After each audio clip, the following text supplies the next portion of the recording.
Okay na yan. Ulam na yan. Tara, kain. Gawa tayo ng mabilisang pork kinamatisan for one person. So meron tayo ditong tirang repolyo. Tapos meron tayo ditong luma na. Pero pwede pa naman. Nakamatis. So kaya sa masayang, tutuin na natin. Tayo ng bawang at luya.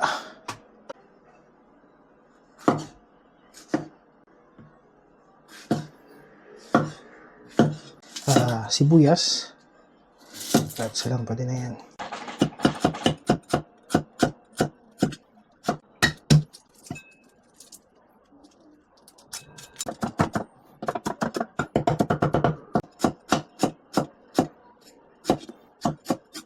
Prepare na yung pork natin. So ginagawa ko dito, na memory ako sa SM na siguro mga 1 kilo, 2 kilo nito. Then bago ko ilagay sa freezer,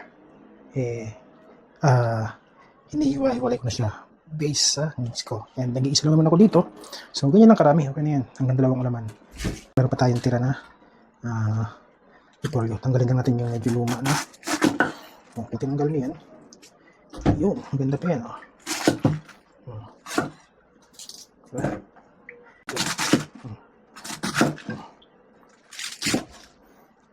Let's start.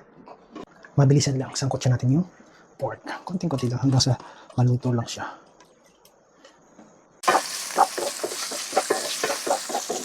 Ilagay natin ang bawang. Ilagay natin maluto yung garlic hanggang sa mag-brown siya. Konting brown lang. Huwag tayo matakot magkaroon ng konting sunog ng mga ricado natin para lumabas yung aroma, yung bango niya. Tapos pag umaangoy na yung bawang, ilagay mo na yung sibuyas. Tapos saka mo ngayon ilagay yung luya. Pampalasa lang siya, pagtanggal lansa. Ilagay yung kamatis. Yan.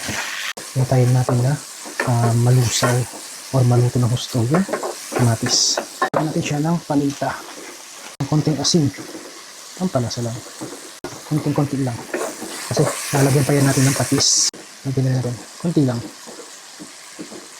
Tubig. Konti lang. Tapos, hayaan lang natin lumambot. Pakuluin na rin ang husto. Hanggang sa lumambot yung pork natin. Tikman ulit natin. Sabi sa inyo good for 1 to 2 person lang to So, dahil mag-isa ako, 2 ulaman.